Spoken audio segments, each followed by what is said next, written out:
Bharatiya Janata party ने नुपुर शर्मा और विकास जिंदल को पार्टी से निष्कासित कर दिया है। आपत्तिजनक बयानों के बाद उन पर यह कार्रवाई की है पार्टी ने। हमारे साथ इस पर बात करने के लिए मुरादाबाद से समाजवादी पार्टी के सांसद डॉक्टर एस टी हसन साहब है। हसन साहब, आपकी पहली प्रतिक्रिया क्या है? भारतीय जनता पार्टी ने दोनों नेताओं को अपने पार्टी से निष्कासित कर दिया है।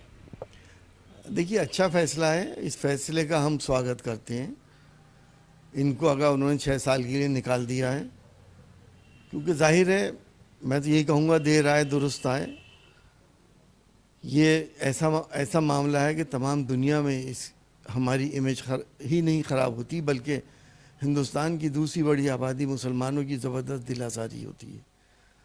हम मुसलमान, मैं ही नहीं बल्कि तमाम ही मुसलमान अपने आका सल्लल्लाहु अलैहि वसल्लम के नाम पर अपनी जान तक कुर्बान कर सकते हैं। उनसे बढ़ के हमारे लिए और कोई चीज़ नहीं है। अल्लाह के बाद अगर किसी का दर्जा है तो हमारे रसूल सल्लल्लाहु अलैहि वसल्लम का है। हरगिज़ कोई भी मुसलमान और हम और मैं भी इसको बर्दाश्त नहीं करेंगे कि किसी भी तरह से हमारे आका की शान में गुस्ताखी की जाए।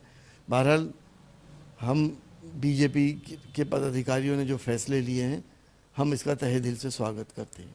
आपको क्या उम्मीद थी कि भारतीय जनता पार्टी इस तरह का सख्त एक्शन उन नेताओं पर ले सकती है जिन्होंने मोहम्मद सल्लल्लाहु अलैहि वसल्लम के खिलाफ आपत्तिजनक पोस्ट की थी या टिप्पणी की थी?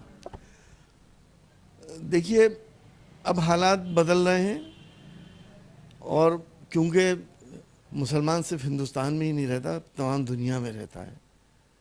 हमें दुनिया के साथ भी चलना है। तमाम मुस्लिम देशों में इस बात का एहसास भी है, और क्योंकि हिंदुस्तान की छवि बिगाड़ने वाले लोगों को किसी भी पार्टी में नहीं रखना चाहिए। और मैं तो कहता हूँ, चाहे मेरी पार्टी हो, कोई भी पार्टी हो, जो जहरीले नाग और नागने हैं उनको पार्टी से तुरंत निष्कासित करें, क्योंकि हालात देश के इस वक्त बहुत वोलेटाइल हैं। देश जिस रास्ते पे चल पड़ा है, वो रास्ता हमारे लिए, हमारे आगे आने वाली नस्लों के लिए, हमारे देश के लिए अच्छा नहीं है। संघ प्रमुख मोहन भागवत ने पिछले दिनों कहा कि हर रोज़ मंदिर में शिवलिंग तलाशना ठीक नहीं है, बेवजह का विवाद करना ठीक नहीं है, और जो ज्ञानवापी का मुद्दा है उसका इतिहास हम बदल नहीं सकते।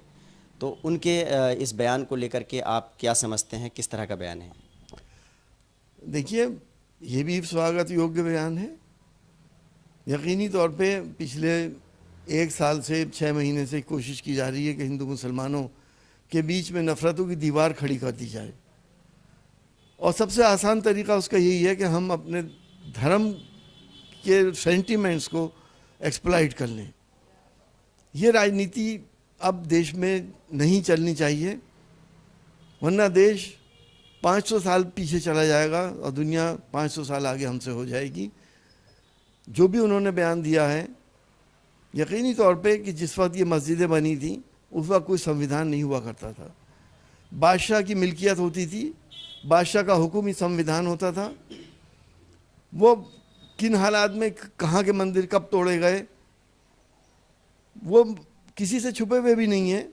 मैं ये नहीं कहता कि जुल्म नहीं हुआ, क्या नहीं हुआ, मगर अब संविधान है, अब हमें संविधान से चलना पड़ेगा। बादशाहत नहीं है इस देश में। अगर हम संविधान को ख़त्म कर देंगे और जब इंसाफ नहीं मिलेगा लोगों को, और तारीख़ गवाह है, जब इंसाफ नहीं मिला है तब इनकलाब आए हैं। आपको लगता है कि जिस तरह से भारतीय जनता पार्टी ने कार्रवाई की है या संघ प्रमुख का जो बयान है, इससे देश में गंगा जमनी तहजीब को बढ़ावा मिलेगा, माहौल अच्छा होगा? जी बिल्कुल, मैं समझता हूँ कि जो अच्छी चीज़ है उसकी तारीफ़ करनी चाहिए। हम इस देश के अंदर, हमारी बुज़ुर्गों ने गंगा जमनी तहजीब हज़ारों साल से दी है। प्यार मोहब्बत, एक दूसरे के काम आने का जज्बा जो आज भी है, ख़त्म नहीं हुआ है, कोशिश की जा रही है उसको ख़त्म करने की। भाजपा के इस फैसले को और संघ प्रमुख मोहन भागवत जी के फैसले का हम स्वागत करते हैं, और हम यही उम्मीद करते हैं हम प्यार मोहब्बत गंगा जमनी तहजीब से अपने देश को आसमानों की बुलंदियों पर लेकर जाएं। देखिए, ये हैं doctor S T Hasan Moradabad से समाजवादी पार्टी के सांसद, जिन्होंने भारतीय जनता पार्टी की जो कार्रवाई है उन नेताओं पर जिन्होंने आपत्तिजनक बयान दिए थे उन पर उसका स्वागत किया है, साथ ही साथ संघ प्रमुख के बयान का भी वो स्वागत कर रहे हैं।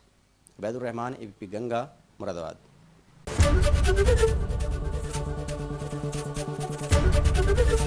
एबीपी गंगा खबर आपकी, जुबान आपकी।